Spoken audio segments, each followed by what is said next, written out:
Yeah, I think we're okay. If you wanna ask any questions, Me? Yeah.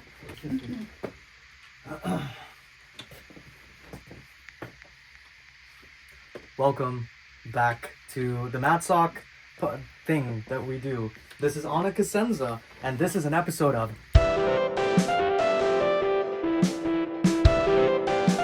And our guest today is Joaquin Rojas. Anything that we say that's problematic does not reflect on the school. They're not responsible. It's just us. And Okay, cool. Enjoy. Don't fuck us up. Type shit. Joaquin, it's very nice to have you here. Thank you. And I'm happy that you had the interest to. I don't know if Dharma bribed you to be here, or if it was something that you wanted to do. I'm still not clear on that. No, this is something that I want to do. Okay, cool. So yeah, I'm really happy that you had the interest. We're just like beginning. We're still like trying to understand who we are and what we're doing, but we definitely like to get inside people's lives and just like get to know them and see.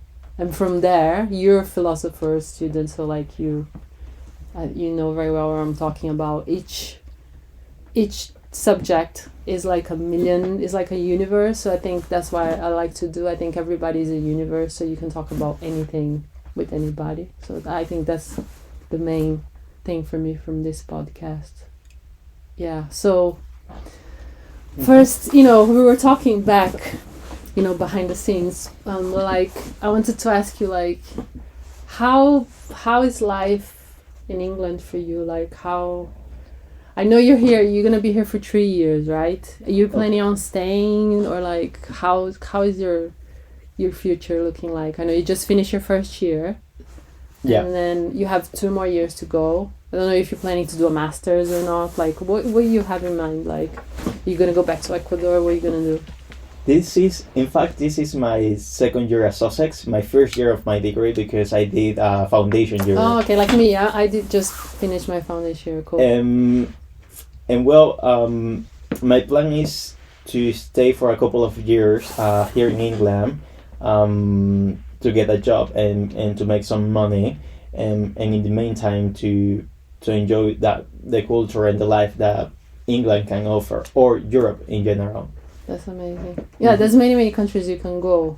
Yes. How is your visa situation? How does it work? Like for you, do you get like a international student visa and you can stay for an extra 2 years? How does it work? Right now I am under a student visa, okay. To stay here in England. But because the UK left the EU, I can no longer travel to the EU without a visa. So it means, like, because I'm from Ecuador as well, I need to have a visa to travel to the EU, to any other European country. Even as a tourist? Even as a tourist. Okay. Unfortunately, my Ecuadorian passport is too weak, and it doesn't allow me to travel to other countries. So I do have a visa, and like next week I'll be in Paris, and then I'll try to get to go to other countries in this summer in Europe. Well, that's a very good plan for the summer, isn't it? Yeah, it's actually a good time. It matches like the summertime. Yeah. And yeah, that I have the visa. And like this visa is like the Schengen. The Schengen visa. And how long does it last?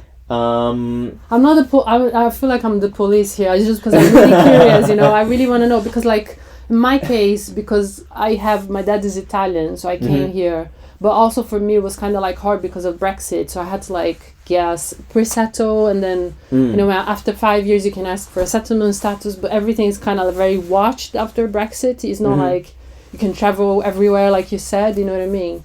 So like it's very hard for us South Americans and stuff to just like move around as we could before of Brexit and stuff. Yeah. So in that case, my visa only lasts for a month. Maximum 6 months, and then I will have to renew it every time. So you can be a tourist for 6 months. Yes. So like for the summer you can go anywhere and you're fine. Yes. Okay, cool. That's good. But the issue is that I have to renew it once it finishes or when it ends, all the time. Yeah. And that's a problem because the only way to get the visa is going to London. And to get the appointment, it's quite complicated because you are trying to get the appointment against thousands of people that they want to travel to Yeah. to other countries in Europe. And it's people from all around the world, right? Like it's everyone. I know what you mean. I'm trying to get that to renew my passport too, and it's crazy. They only open the vacancies like once every blue moon, and you have to know when it is, and then it ends, and then it's just like I'm gonna end up without a passport soon because I just can't find. Yeah, it's just crazy. I don't know. It's like they're like trying to make us not come here in a way. It seems like that, yeah. It's weird. But then at the same time, they really need us to be here, so it's kind of like, yeah, it's one of those weird paradoxes or stuff. Yeah.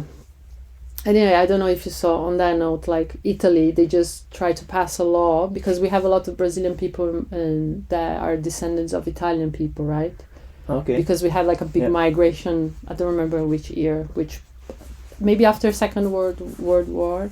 And then there's a lot of descendants, you know. So like people try to get the Italian passport, and now they passed a law on the Italian Senate because they were like, we don't want more Brazilian people here. I don't know what it is, you know. They have a very right wing government at the moment, and then they were like, oh, we're not gonna give. It doesn't matter if you're a descendant. You can only be like into your grandfather, because before you could be up to, because in Italian constitution, if you have Italian blood, you're considered Italian, right? I don't know if I'm pro or against that, but whatever. And now they said, no, it has to be into your grandfather. If your grandfather was born in Italy, then maybe we can consider you Italian. And then like they realize that they're going to lose a lot of people that they need, because they need people to work. They need, the world is, you know what I mean? The world is just one. Like people confuse this migration thing with people stealing, but it's actually like they need people to move around and to go places. And now they're already like doing something else to like, oh no, but like we want you guys, like they're trying to choose the people that they want. So it's just so crazy how they, you know, it's also Brexit. They tried to do that and they had to like go back and say, no, but we want these people from this country and from this country, because they need foreign people to be here to actually make the country work. Actually, this week, the Prime Minister, the UK's Prime Minister, just released an announcement saying that they want to extend the legal route to stay for immigrants to stay in the UK. So initially, if you're a student and then you apply to this skilled worker visa, you'll have to stay or to work for 5 years. In the UK, and then you can apply to settle. But then that changed for 10 years. Wow. And like that news was released this week. And it means basically that will scare the immigrants, or the students who would like to stay in the UK to work or to make life for a couple of years and then to move somewhere else. But yeah, that's something that happened this week, and it could be reflected as what happened in Italy years ago. Yeah. It's funny, because you end up losing a lot of people. I remember I went to Norway, and there's some people that they were here in the UK for like 10, 20 years, and they moved away after the Brexit happened, even though they maybe they were legally allowed to stay here, but they were like, I don't know what's gonna happen to me, so I might as well just go and find life somewhere else, and they moved to Norway. And there's loads of people there that were like that. Well, anyway, let's not go so far yet. Why? So like how we were talking about your studies in philosophy, like how I think it's how your family view you studying philosophy, like. Okay. Because it's not a very easy degree to tell your parents you want to do. Like, I don't know. Maybe your parents are different, but I don't know. Like, I don't know. Okay. Tell me how it was for you. Surprisingly, I have the support of both of my parents, from my mother and my dad. Like, they support me all the time. Even when I told them that I wanted to study philosophy abroad. So it's like for other people and other families, like the parents will ask to their children, what are you going to study? Something related to humanities abroad. I remember that even my granddad asked me, "What are you gonna do with your philosophy degree after the university?" But yeah, I'm from Ecuador, and normally the people from South America who study abroad, they like to study relate something with business management, economics, or like any degree that you think that you will make money in the future. I remember that I had a conversation with a Peruvian girl. And I told her that I'm studying philosophy, and she said, "I think you are the first. I think you are the first guy who is studying something with humanities here in the UK that I have met so far." Well, regarding my parents, I'm glad that I have their support. It means a lot. Can you tell me about what how is your family back home? Like, what your dad do? What your mom do? Do you have siblings? Like, how is your life in Ecuador? Like, if you can, if you want to, if you like I said, there's no. I have two siblings, elder sister and a younger brother. My parents are lovely. They have been supporting me since I arrived here, since my first day in England. A lot of friends in Ecuador as well, and yeah,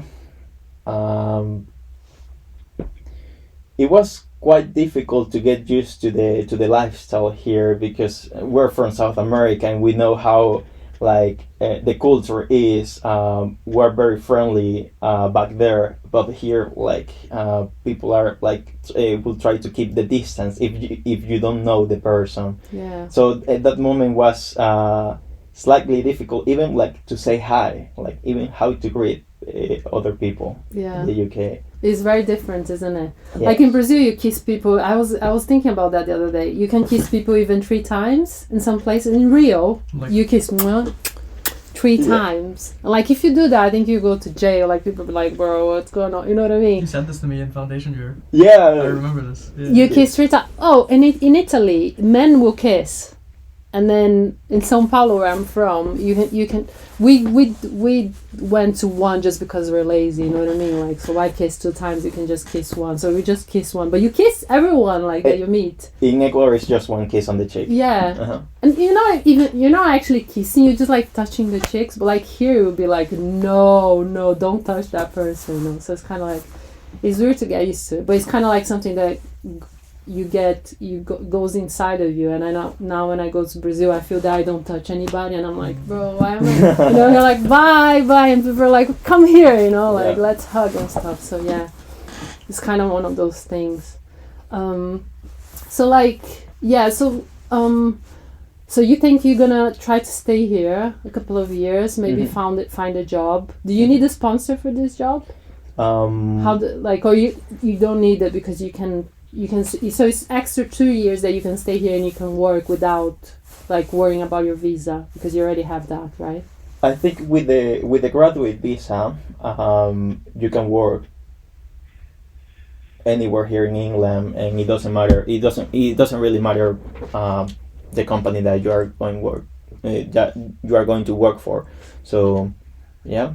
Just the skilled worker visa requires the sponsorship. Yeah. And do you have anything in mind already that you would like to do?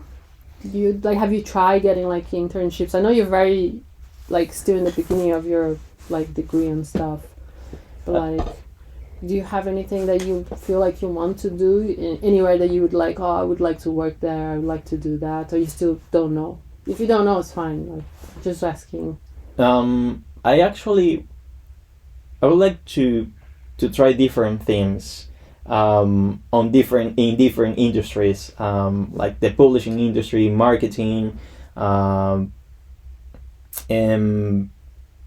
even before to study in the UK, I was thinking to become a researcher in philosophy. Okay. But when I arrived here, I changed my mind. Why?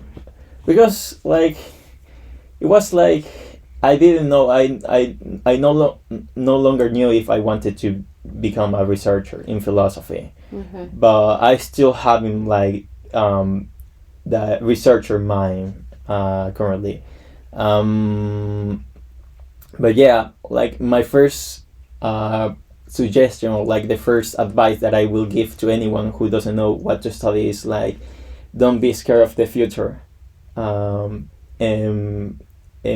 try to get experience from any job that you have.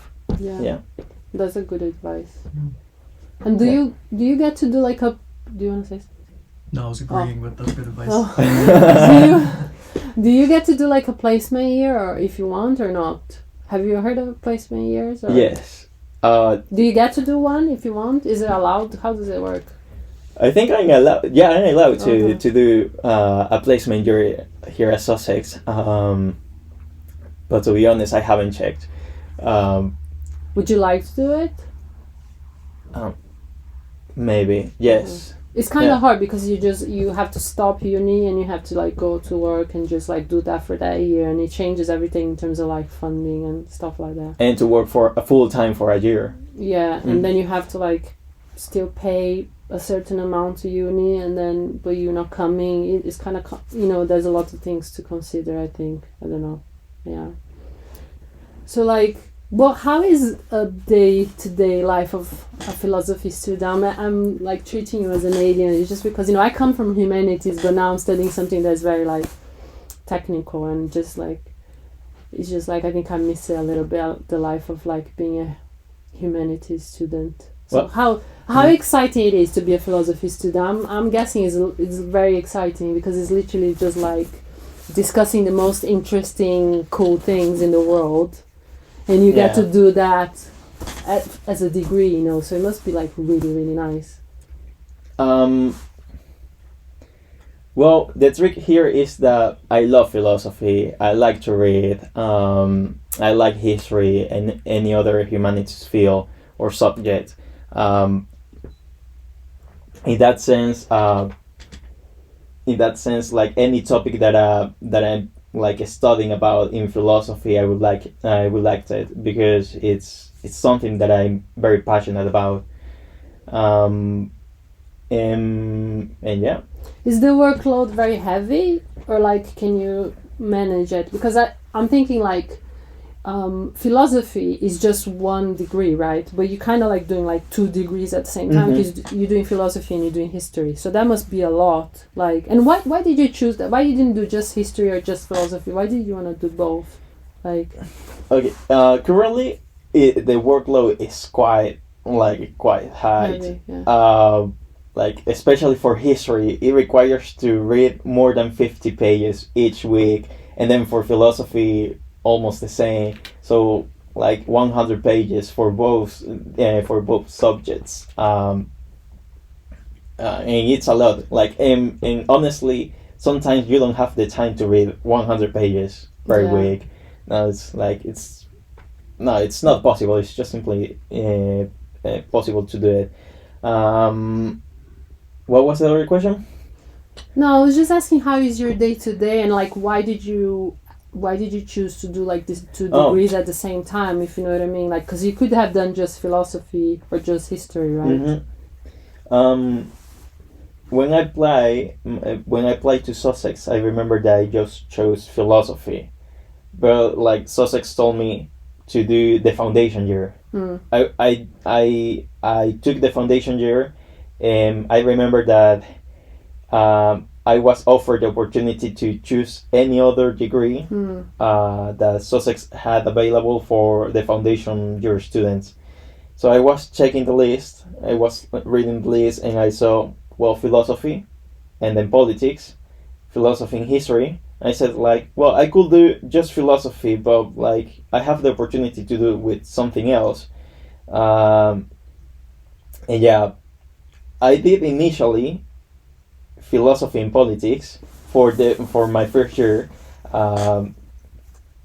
only for 2 weeks. I didn't like the approach of the the political degree here at Sussex, and that's why I switched it to philosophy and history. I did literature and history in my foundation, and I thought, well, I enjoy history. I did history in my foundation. I don't like it. I don't like politics or how the university is managing politics here.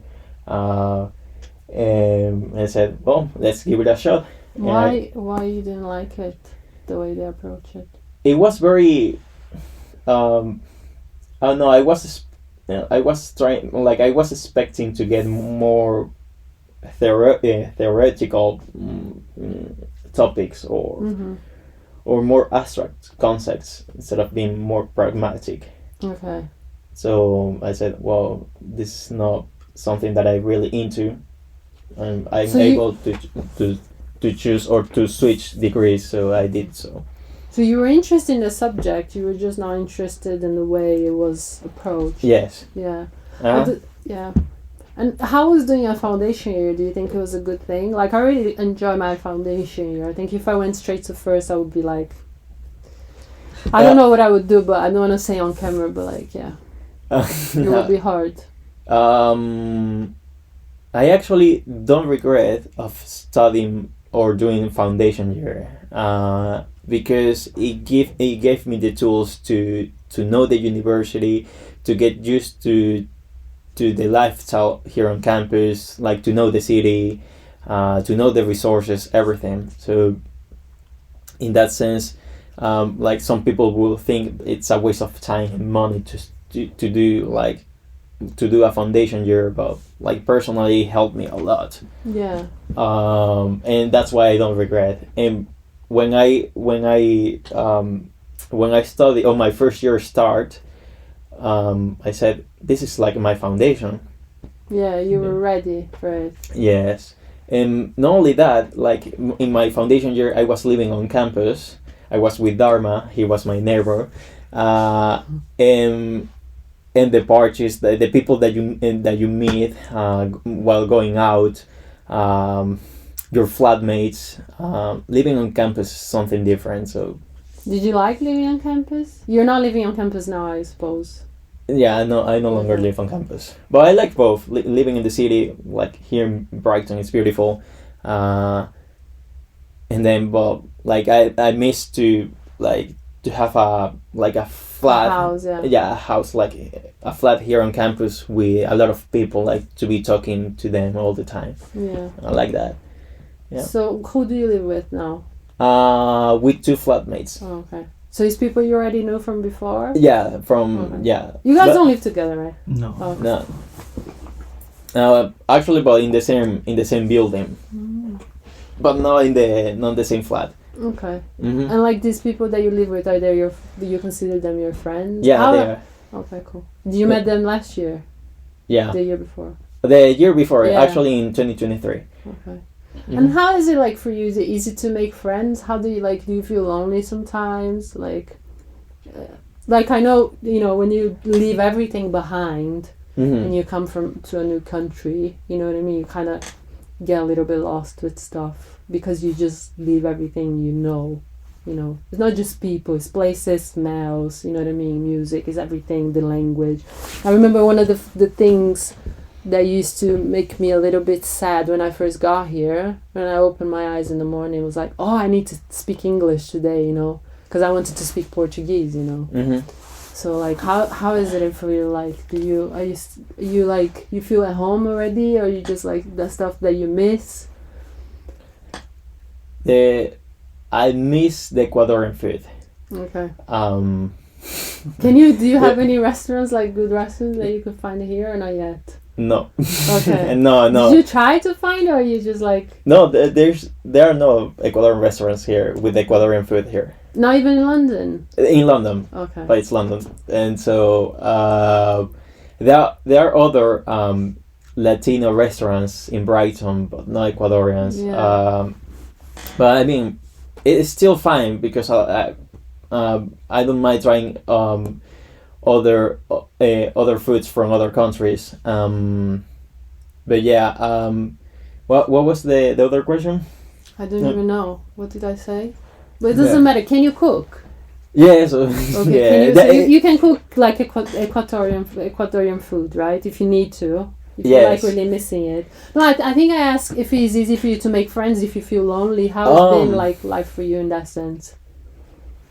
And like how it is to like having to speak another, do you get to speak Spanish with somebody? Do you have like some South American friends? my current flatmates are from one of them. One of them is from Peru, and the other one is half Italian, half Brazilian. Oh, okay. My friends, I have friends from Ecuador as well. I speak with them in Spanish. I run the Latin American society here at Sussex. Really? So Well, we you should be participating. yeah, Oh. and we organize socials with well, not anymore. The term is over. But like during the term time, we organize socials. What did you guys do? You go to the pub or you do something like more like more like South America? I don't know. This weekend or the weekend before, we went to Fortune of War because there was Latino music, live Latino music, and we were there with a bunch of people, like more than 20 people. Wow. And speaking Spanish, having drinks and dancing especially. That's I mean, nice. we like to dance. Yeah. So Anybody that speaks Portuguese? Maybe I'll show up. yep, for sure you can show up. I think there are Brazilian people. There's also yeah. Brazilian Yeah. people everywhere. Yeah, Mhm. or like the plague. It's like everywhere. And the masters. And I met some Brazilian people by accident on the bus one day. They were talking Portuguese. I was like, oh my god, you're talking Portuguese. And then, yeah. About that, it's like because England is English speaking country, of course, but when you find someone or you run into a stranger, but that stranger speaks Spanish, you're just like, oh, like you will realize or like you will get surprised. You're speaking Spanish, and then you start a conversation with just like that moment a stranger person, but that person, if you get close, it becomes like a friend. So it's like I have met people just because I have overheard that they are speaking Spanish, and like I go up to them and like I start a conversation. I hear that you speak Spanish, and then it's a way to make friends here. Yeah, it's definitely a way to make connections. And I feel that it's okay to make a connection in that sense that we were talking about before. Like, I think we're talking about being naive or not being naive, but I feel that the connections in South America, they're a little bit more naive. If I can like disagree about what you were saying, that you feel like the English people are a little bit more naive, but it's more in terms of like security, because the criminality here is low. So if you compare them to us, we're much more aware of what's going on because we're so used to being in a country where it's dangerous. But like in another sense, is like you can make friends very easily. They don't have like, I feel that like they don't even have to be they don't have to speak Portuguese. They can be from anywhere from South America, and I can like interact with that person as much as I would like to, and it is okay, you know. But in here, it's like you have to have a motive to talk to somebody, and you have to have like a justification why. I don't know if I'm like dragging this subject too much, but like you have to have a reason why you want to be friends with that person. And sometimes there's no reason, you just want to be friends because you want to be friends, and it doesn't. Yeah. But I feel that sometimes with Brazilian people, you can just like, you know what I mean, like. You can just be more yourself. But I think it's just culture is like this, isn't it? Like you can, that's the main factor, culture. Yeah, you can be yourself in your own culture because people understand all the little signs, all the little communications, the non-verbal and the body, you know. Yeah. And then I think here there's a lot of like miscommunication within two different cultures because people don't really get you, and you don't really get people because like that's the language and there's everything. Like sometimes I don't understand what people say, even though I've been living here for 5 years, you know. But sometimes like even on the performance today, there was like this tape thing, and like when these people talking on movies and stuff, it's hard for me to understand still, you know. Like I don't understand everything they say. So you start from a place of like misunderstanding, and then you have to like make this, like people that wanna be close to you, they have to make a big effort. I understand that. And it's just like not everyone that's gonna do that, because why people are gonna go out of their ways to like, yeah. I mean, I don't know. Like I would say it again, like the main factor here, or the key factor, is the culture. In South America, no, in Latin America, we're like very central based families. Like we're very oriented to that. Um, but well, like here in England or in Europe, maybe, um, you are 18, you become 18, 19 years old, and then you go to the university or you move abroad to study on your own, and then like that makes you to be independent. But like in Latin America, you're like, you will stay with your family 5-6 years, like after you get graduate from high school, and and you could study the university and still living with your parents in like anywhere in South America or Latin America. So Yeah, I don't know how it is for you, because I don't know how, like, back in Ecuador, if you're middle class, or like how it is financially for you. But like I see in Brazil, it's because people don't have money to move, so they just don't move because they can't. You can't have two houses. You know what I mean? Like in here, I don't know. Sometimes it's weird, like that people say, "Oh, I don't have where to live." But I was like, "Why don't you go live with your parents?" Because it's such a normal thing in Brazil. Like your parents' house will always be your house. yeah, You can be there even if you don't have your own room. You sleep anywhere. You know what I mean?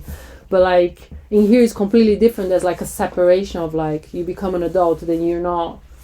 You have to have your own house. But in Brazil, people don't have money to have their own house, so they have to stay in the same house. Like some people, there's 10 people living in 1-bedroom apartments. You know what I mean? Like, because that's just the way it is. Like, what are you gonna do? You're gonna tell your kid to go live on the streets? No, you just like stay here. You know. it seems like you are kicked out when you're like 18, 19. Here, you are kicked out of the house. Yeah, go move somewhere else. But there's like also like. I'm not saying like here is perfect, but like if you go to the council and say I'm homeless, they're gonna try to find you a place. In Brazil, that doesn't exist. If you are homeless, you know what I mean. You're gonna live on the street. You're not gonna.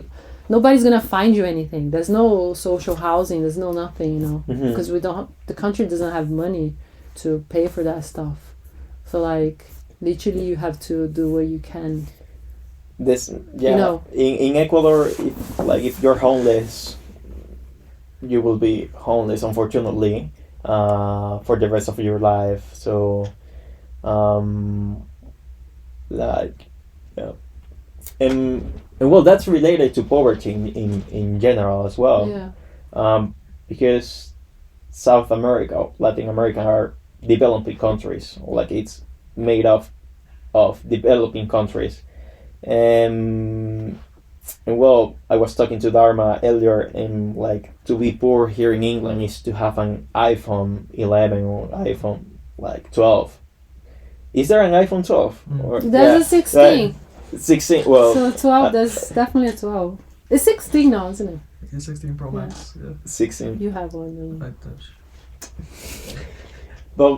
But like to be like what it means to be poor in South America is like, or for other people is to have, or for thousands of people is to have like to live with $100 for a month. Like that will be like $3 per day, and that's like unbelievable. Tell me about the stuff you're studying, because we're talking about this economical stuff. Like, tell me about what you're studying philosophy. Tell me something that really surprised you, or like made you excited, or made you had like an epiphany that gave you an insight, something that you studied in philosophy that really inspired you. And tell me something about history too. Like, what do you like where do you stand on the hit? Like, what is your views about stuff? I don't know. Like, when you go to class, what you think? Like, what are you thinking about? What's the things that you think are? What do you defend? The other day we recorded an episode with Dharma, and I asked him what did he stand about stuff, and I actually got really mad with his answer. But it doesn't matter if I get mad. I still want to know. So like, tell me. I want to know who you are. You know what I mean? Like, this is my beer. Don't look at it. And you don't have a beer anymore. It's gone. No. Do you want to sip? Yeah, sure. Okay. Can you? No. Oh, they go. Oh, that's a Coke. Are we allowed to drink in front of the He camera? wants alcohol. Are we allowed to Of drink? course, yeah, you are. You're all good. Yeah, we shouldn't. We can cut this out again. We're not gonna cut it out. It's an alcoholic. Everyone's gonna know. I want to know who you are. What's your passions? Do you like football? I know you play volleyball, right? Mm-hmm. I just want to know stuff about you.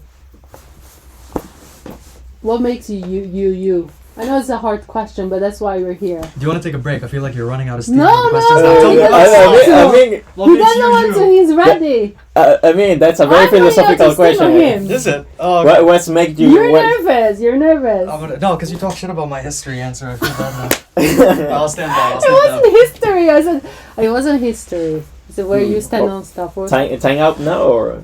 No. We have time, man. We can go as long as you want. If you want to take a break to go to the toilet or just like refresh a little bit, we can. But if you're about to launch into that answer, Are you upset with me, Dharma? I hate you. No, I'm joking. Of course not. No. Can we have a glass of water? We'll take a little break. You watch it, Elio. You're gonna give me a reason, okay? That's actually a What very is that? philosophical question. Oh, Who are you? Yeah. Yeah, who are you? Yes, What we makes have you to. you? Who is Dharma? Don't be mad. I'm not mad at you. Why would I be mad at you? Don't worry. You're okay. That was good, man. Elio's falling asleep. No, I'm just.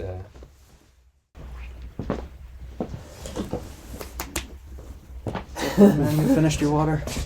Oh, thank you. No worries, bro. What was the last thing? The question was like, what makes you you? I said, who are you? Who are you? Who are you? Yes, like it's recording now. It's recording now. We're rolling. We're rolling. Okay. What makes me me? That's a very philosophical question. In the sense that, in philosophy, that's called the problem of identity. Who are you, or who you are, or you're you're basically trying to know what makes you you.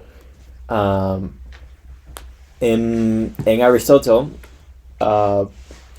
thousands of years ago, said has his theory mentions that the essence or like the identity of anything in general is the essence. How to say it? No, You can say it in essence. Spanish if you want.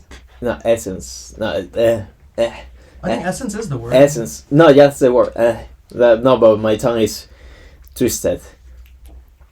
Essence, like the essence is like what defines what you are. Aristotle will ask you what makes you you, and he will start saying like, well, if you shave your head, that will make you a different person. And the answer is no. If you lose an arm or your hand, you're still the same person. Then yeah, you're still being the same person. So what makes you you? And I think that if I remember well, there is a story, the Theseus paradox. Then when Teseo is it's a great trader in like the story is that about Teseo that who is like from time to time he's changing or his ship, and because his ship gets old and old every time, he's trying to keep it in shape. And the paradox of Teseo is that if you change every part of the ship, there will be a moment that is the ship gonna be the same as before, or is something different now. So that's the identity or the problem of identity. And well, like personally, my answer is that what makes us is our memory. or at least the answer that I have, because if I lose my hair, I'll still be in the same. If I lose like even a leg, I will still be the same person. Or if I have an accident, the same.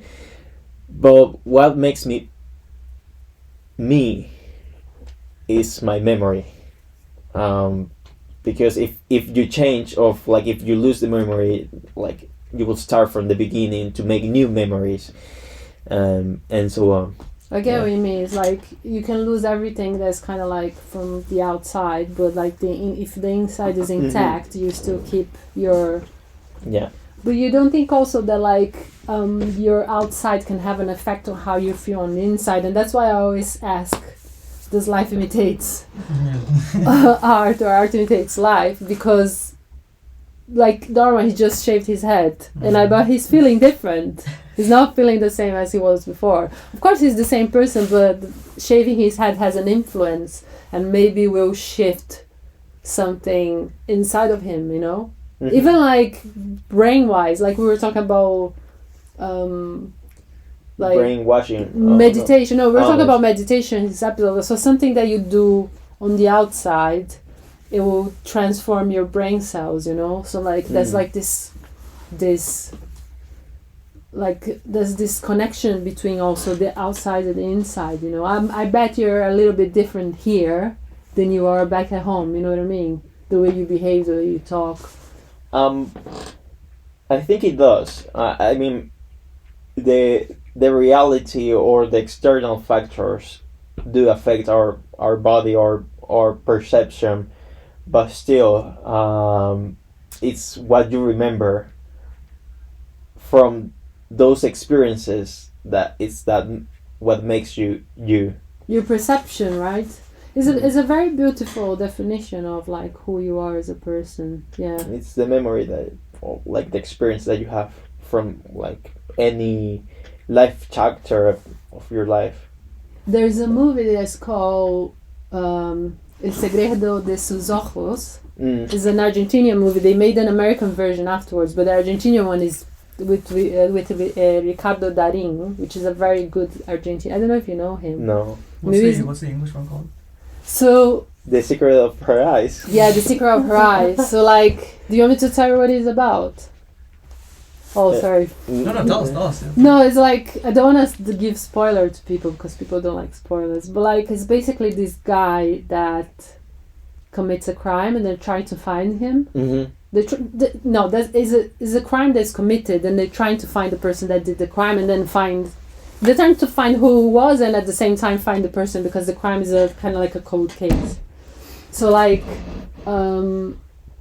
there's a scene that one of the guys, they're trying to talk, like how we find this person, they're talking to each other and the guy says, one thing that a person never changes is their passion.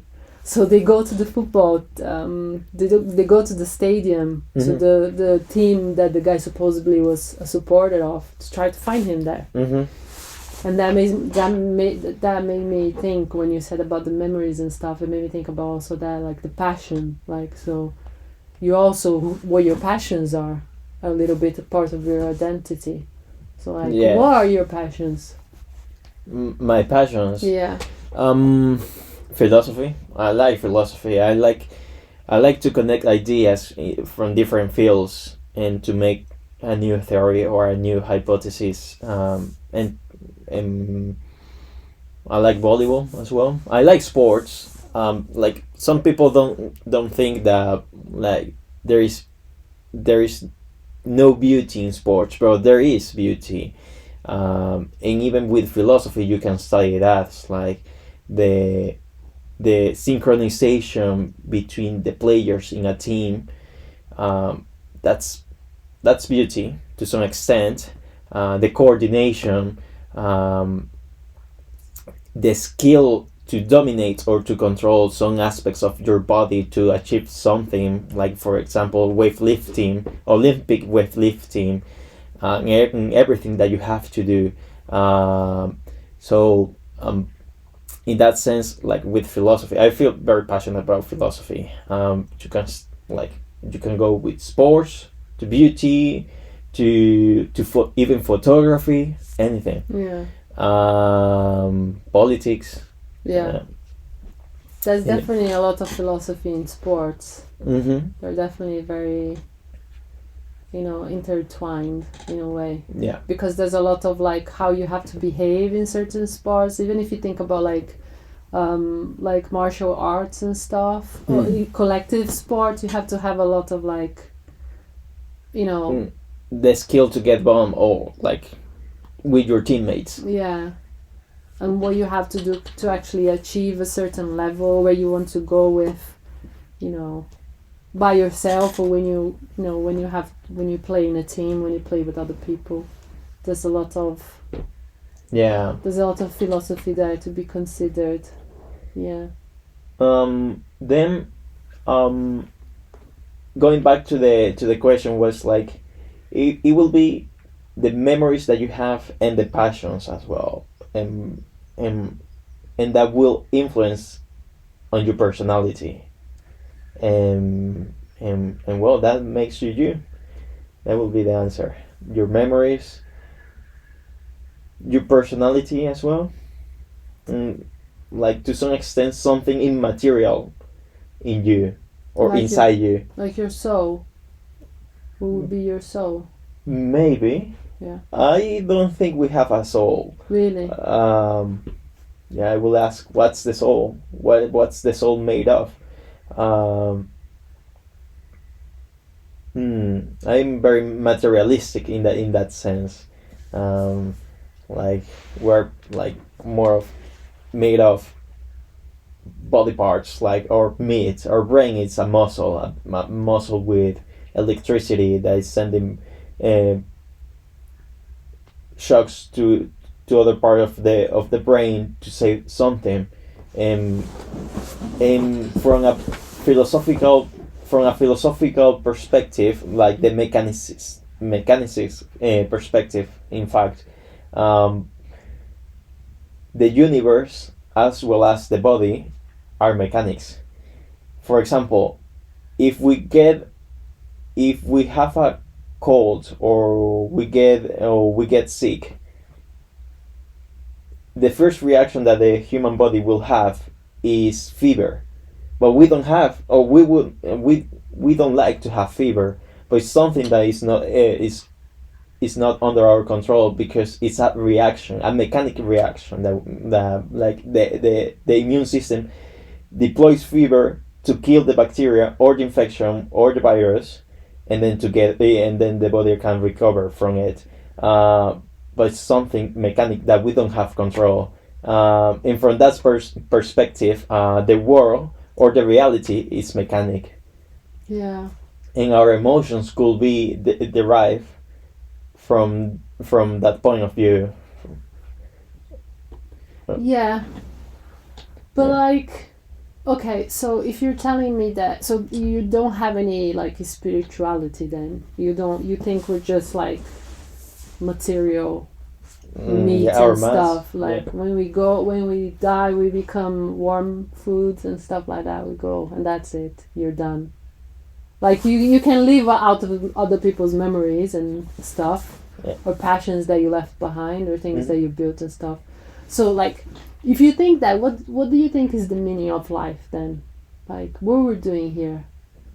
Because at the same, if you're saying that is because for you, that was just like the Big Bang and it's random that humans are here, like the dinosaurs died, whatever, and we're here now, right? So like, how do you put a meaning in your life, or do you have to put a meaning in your life to actually live a good life, or can you live a life without meaning?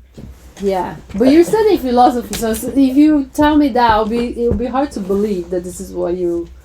Like, it's funny that I'm gonna say something controversial. I don't think there is a meaning for our lives.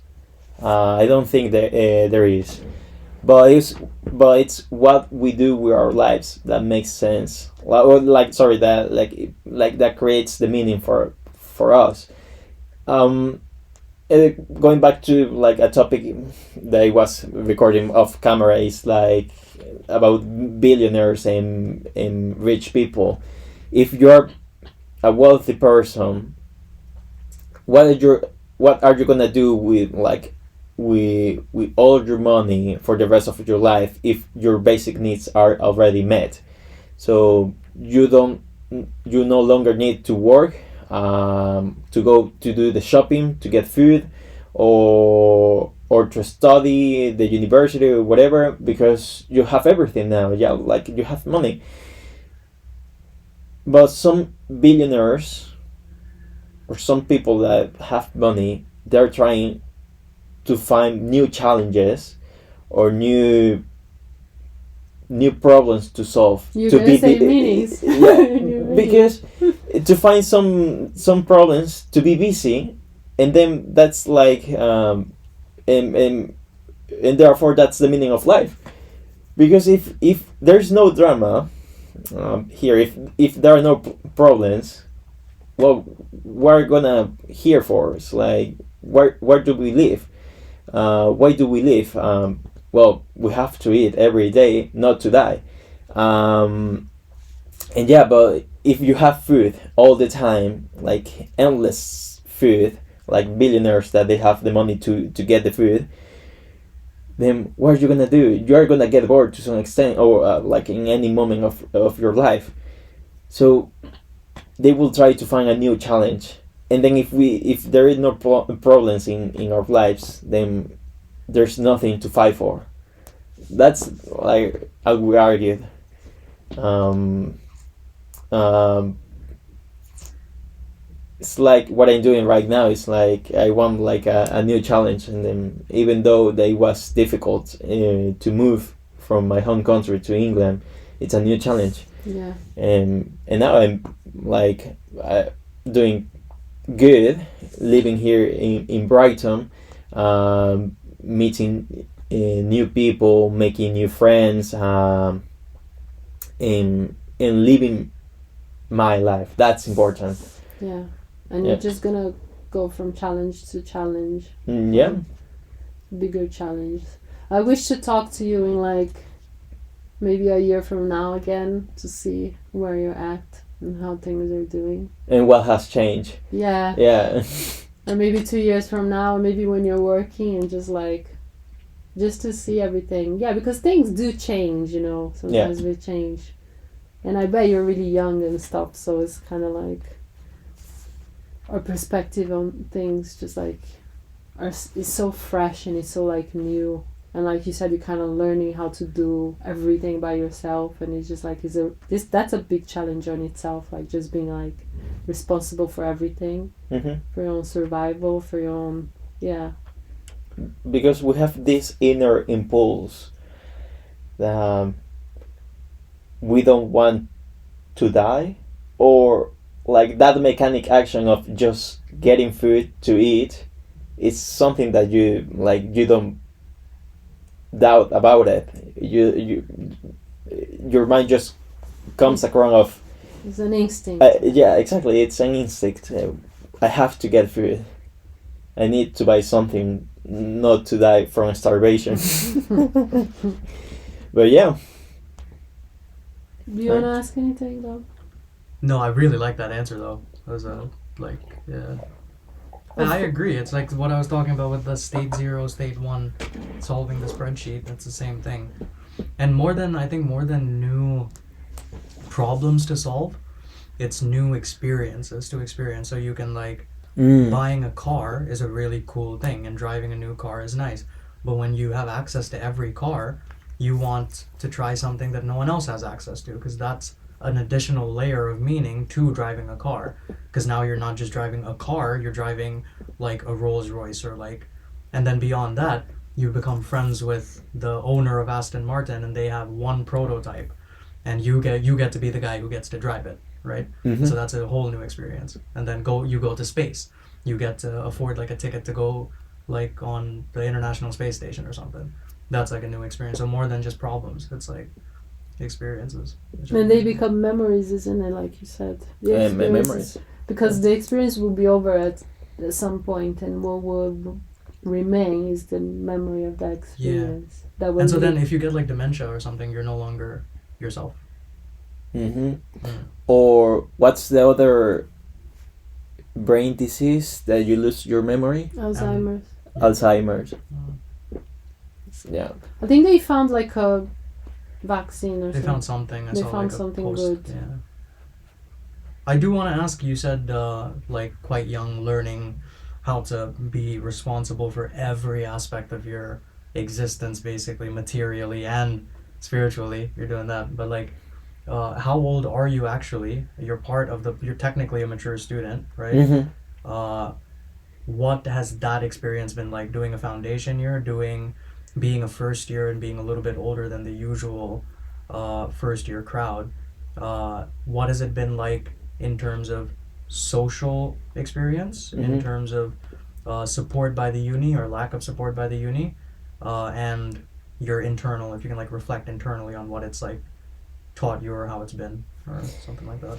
I have a funny experience with this. I remember that uh, before before going to the UK to study here at Sussex, the university sent me an email saying that because you are a mature student, I was 21 years old, but I didn't like regard myself as a mature student, like Mm. very old.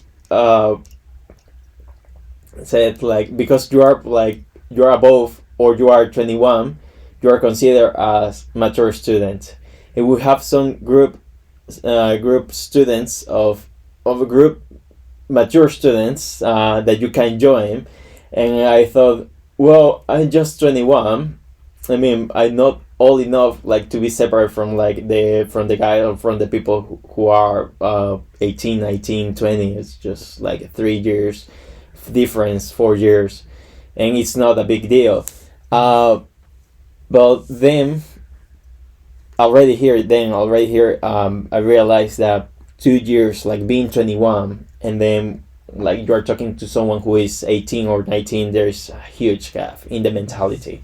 Yeah, so Why is that? It's just so funny. It's like in America, right? That like if a person that you know what I mean, even like people that are 18 cannot date a person that is 20 because that's weird. But it's like they're so close. I'm not even talking about the legal shit. It's like if you're already above age, everything is good.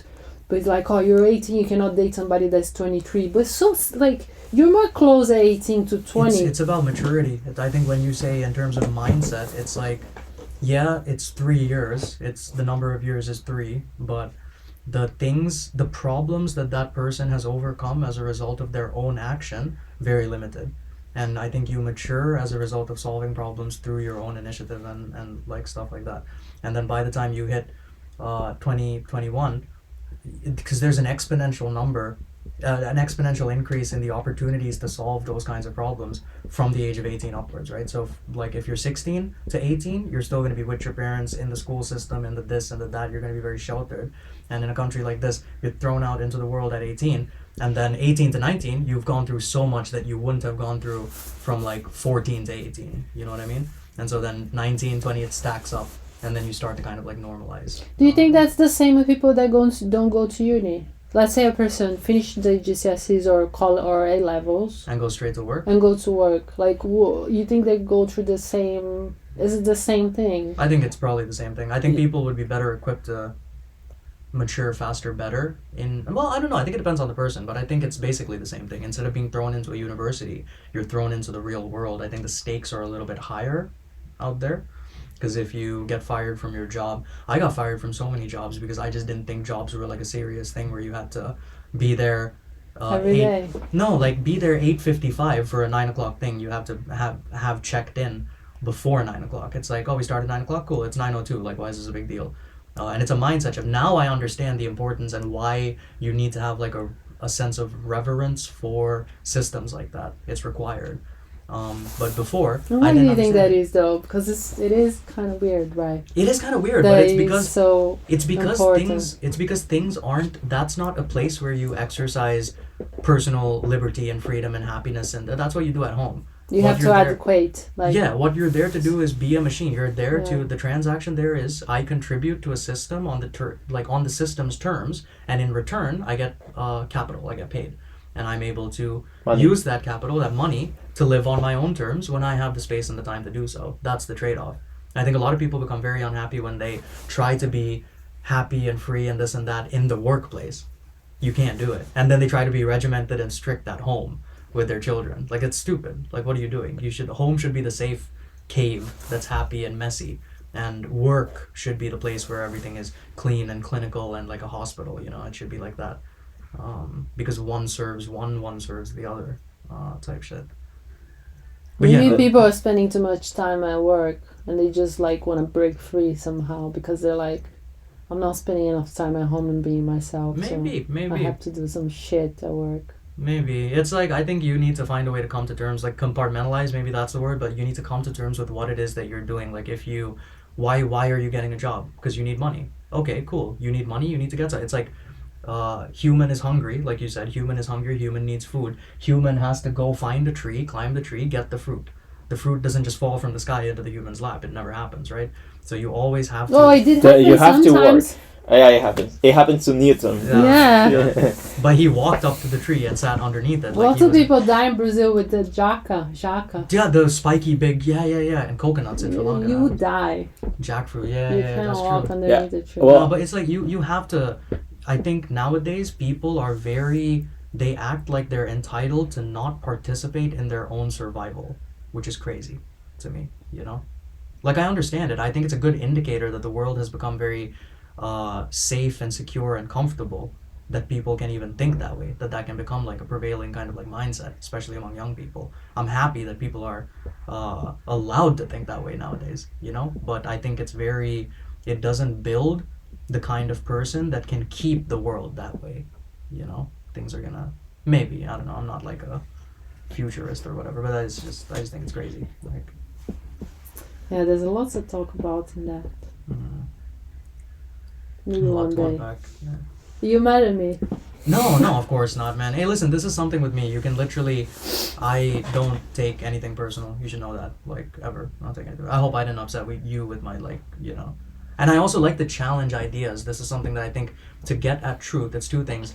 I believe my philosophy stance is more, it's less logic and more heuristics. I want to, like, argumentation is the key thing, because I think argumentation is like chiseling. You to know get what at I truth. wanted to say about that, because like you know that there's enough food for everyone to eat nowadays, and there's still people that go hungry, right? Yeah. So it doesn't, like what you said about people feeling entitled. Yeah. Let's leave the entitled part aside a little bit, and you just think about the fact that there's enough food to feed everyone, and that actually will burn food so the prices don't go, so that millionaires keep Yeah. being millionaires. We do that with oil. We do that with everything. Yeah. And then also, what was the other thing that you said about to keep the planet? We're not keeping it. The planet is going under. Like No, it's not every- about society, not the planet, but I understand what you're yeah, saying. like this system has actually destroyed the planet. You know what I mean? And it's just like, yeah, it's something to think about. No, 100%. Yeah. I respect the things that you believe in because of the reason you believe the things you believe in. I think some of the things you believe in I completely disagree with, but you believe them because you're a good person, because you have compassion and you want Yeah. fairness, which is good. Sometimes I feel that I'm in the search of like, I know the way I talk is just my Brazilian mix with Italian people. You have to see my house is like a screaming contest. God. We're like grabbing each other, like, and then we're talking about something completely normal. It's like my What mom is the always says, intensity of when you it's talk? crazy. My mom said, like, when I took you and your brother, like, when we were little to go to Italy, she was like looking at my parents, like, relative, and she's like, they're fighting, but they're actually making a joke. So it's like so intense, and like I think people misjudge sometimes, like, my way, but I can't be another way because I'm too old to change, and it's just the way I am, is my essence or whatever. So like, Yeah. but sometimes I don't even think I believe in stuff, but I just want to know the truth, like you. I love the truth, and like I know the absolute truth doesn't exist, but I'm still gonna go close You to can it. get as close to it as you possibly Yeah, can. Yeah, I think really it's- like going close to it because I feel so bad when I'm living in a lie, and yeah, it just doesn't sit well with me. So yeah, that's it. type shit. I don't That's think it actually really it's a truth to say the truth doesn't exist. Yeah, That is a truth as That- well. that's a Yeah, truth. it's true. Yeah, that's true. it's true. I think it's like everything's like a fractal. You know, you just keep going and going and going and going and going. Like, yeah. It's also crazy how materially based you are. It's very surprising. Yeah, because, it's surprising being that you're a Uh, philosophy student. like you said, how can you touch the soul? How can you touch a Wi-Fi signal? You know, it's like Well, there is an explanation for that. The electromagnetic waves. Yeah. Are the Wi-Fi or the Bluetooth, or the cellular networks are made of with like electromagnetic waves. and there's also hundreds of theological explanations for the soul, like Mm, which are because these are intangible. These are things that it's like proven, and you know you've seen how the system works. But there's also the same thing, and there's also the thing of like before people understood that this was a thing that could even happen. This mhm. would have been like magic or witchcraft or whatever. Yes. And then we advance. So maybe we just need to advance to the point where we can actually measure. I really don't like the measuring stuff, though. I think another thing, a problem I have with society today is like everything has to be empirical, which is so stupid. Like if it doesn't, Mm. if it can't be measured, it doesn't exist. Like, no, that's ridiculous. Like Mm. how you measure like a subtle change in emotion when the vibe of the room picks up or drops. How do you gauge that? Like how many subtle visual cues and micro expressions and all of these things do you need to write down and call it a thing, and therefore it's repeatable and blah blah blah and therefore it exists? No, like it's silly. It's like a very structured thing. It's like you don't care about the water, you care about the cup, and the cup has to be like, you know, the water is Yeah. shaped like that but it's just because it's in a cup, like, you know. Well, for science is because you have to measure or you have to need numbers or data to support your claim or your hypothesis. Yeah. I get what So- you mean because you're very spiritual. So yeah, that makes sense. Yeah. I don't have a proper argument or idea about the soul. I don't deny that it doesn't exist, or the fact that it could exist. I haven't think about it. There's I a have- movie called 22 Grams that they Mhm. say that when you die you lose 22 grams if I you wait. heard about and that. they yeah, say yeah. that's still, so I don't know if there's any true on that or not. That was like some ancient thing they did. They used to, when slaves died, they It's would 21 grams. Sorry, it's not 22. 21. Okay. Yeah. 21. That's very important. Yeah, I think. Come on, like 20.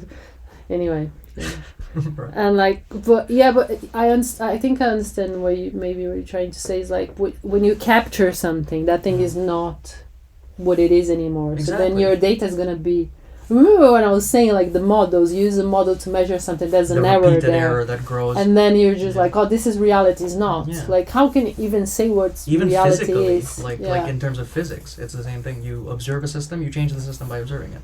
It's no longer the thing it was before. It's like crazy. Yeah. Even, do you know, like when they say about like when they're gonna observe animals and stuff in the wild and stuff, even if the person, why are you laughing?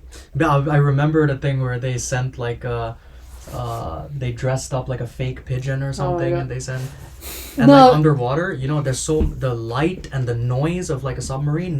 These animals underwater, they can detect this thing coming from miles away. They're Yeah, not gonna, and it's you know ridiculous. what is crazy, that like they were talking about how people that go to photograph or even film it, they say how the presence of that person will make the animals change their behavior. Not even that they cannot see it, they can see it because it's like the zoom is so big, but like they said that even if you leave just the camera and go away, just the presence of anything is gonna change, because it's like you're seeing the wave. So like we're not seeing the air, but the air is here. So if I put this cup here, you know what I mean, it's already waving away. So like I don't know, I don't even know what I'm saying anymore. The way to do it is to make put every atom on the blockchain. #21E8. Shout out Mark Wilcox. Who are these people? Oh my god. You know the performance here is about they have images of under the sea. That's what it is about. This performance here, yeah. Where? It's under the sea. Here on the here. Apparently it happens every hour.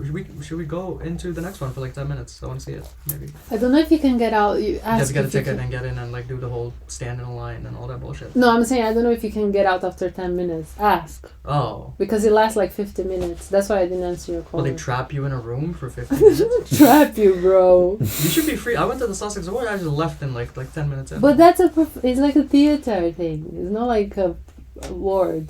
Oh. It's But not like an event. It's a theater. Oh, it's a show. It's like a show, yeah. Oh, okay. You can leave during a show, yeah. I want to interview you, Emma, please. We'll get Emma. I don't know who Emma is, but we'll get Emma. I'll find a way. She's the person that did it. You know what we should do? We should go in, plan to leave in 10 minutes, but when we hit 10 minutes, just go, boo, this is horrible, and then walk out. No, because It would be so funny. I wanted to use you to charm Emma if she's around, to ask her to come to our podcast. What am I, a tool? What am I, a piece of meat? You're just throwing me at people, bro. Yeah. This is horrible. I heard about this thing. Apparently, Taiwanese people call very promiscuous people central heating. Central heating because they warm everyone in the building. So it's like, yeah, I thought that was interesting. Yeah. Type shit. Thank you. Alright, thank you. Oh, Thank you for dude. inviting me. No, thank you for coming. That was such a good Yeah. convo. Always a pleasure to see you, man. Yeah. I really like this experience. I mean, to be able to talk and to speak of whatever. And And Dharma's gonna do a very good edit, and you're gonna look very nice. He's very good at it. Yeah, man. The next thing we need is if you can like send me a bio of yourself, or just like tell me the things you've done. I can just write up something like Joaquin is like a student, studies this. He's from Mhm. Ecuador, runs the Latin American Society, plays volleyball.